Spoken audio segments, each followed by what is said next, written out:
C'est dans un climat hautement sécurisé que le procès de Kavumu se déroule. L'événement intéresse au plus haut point l'opinion locale. Les accusés, avec au centre le député provincial Frédéric Batumike, attendent leur sort, accusés d'organisation d'un mouvement insurrectionnel, détention illégale d'armes et des crimes contre l'humanité par viol et par meurtre. Au total, 42 fillettes de 18 mois à 10 ans ont été violées par la milice Jeshi la Yesu en Kiswahili armée de Jésus entre 2012 et 2016. Le leadership de ce mouvement est attribué au député provincial Frédéric Batumike. Dans un silence glacial, la cour militaire du Sud Kivu motive son arrêt avant que le premier président de cette cour, le colonel Kilense Lemuke, rende l'arrêt. S'agissant des crimes contre l'humanité, à la question de savoir si cette infraction est établie, la cour dit oui pour les prévenir ci-après.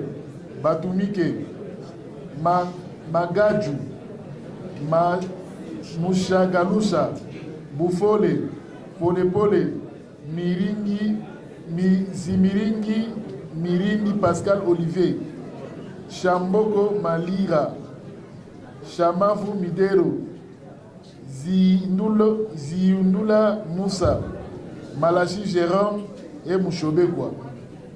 Par conséquent, les condamne à la servitude pénale à perpétuité, chacun ce qui les concerne. Le verdict est tombé. Le député Batumike et 11 de ses co-accusés sont condamnés à la prison à vie. 6 autres accusés sont condamnés et des autres condamnés à 1 an de prison mais libérés pour avoir déjà purgé la peine. Dehors, certains habitants de Kavumu exultent de joie.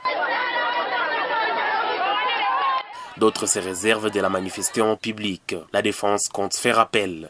Nous nous inclinons à la décision de la Cour, tout en réservant notre droit de faire appel pour ceux-là qui ont été condamnés à une si grande peine comme celle à perpétuité. Les partis civils se disent satisfaits à moitié. Les parents des victimes ont attendu plus de 3 ans.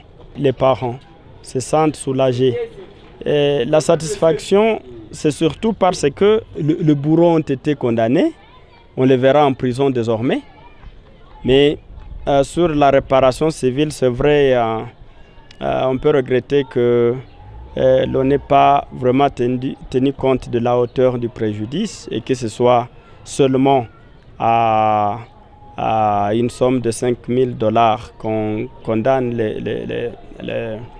les bourreaux. Menottes au bras, les condamnés quittent Kavumu pour le restant de leur jour en prison. Malgré ce départ, des tas de personnes se refusent à parler à la presse, entendu qu'à Kavumu, personne ne sait qui collabore ou sympathise vraiment avec le mouvement Jeshi la Yesu. Une dame de la société civile fait la différence. C'est une joie immense entre la population, parce que la population attendait seulement les résultats d'aujourd'hui.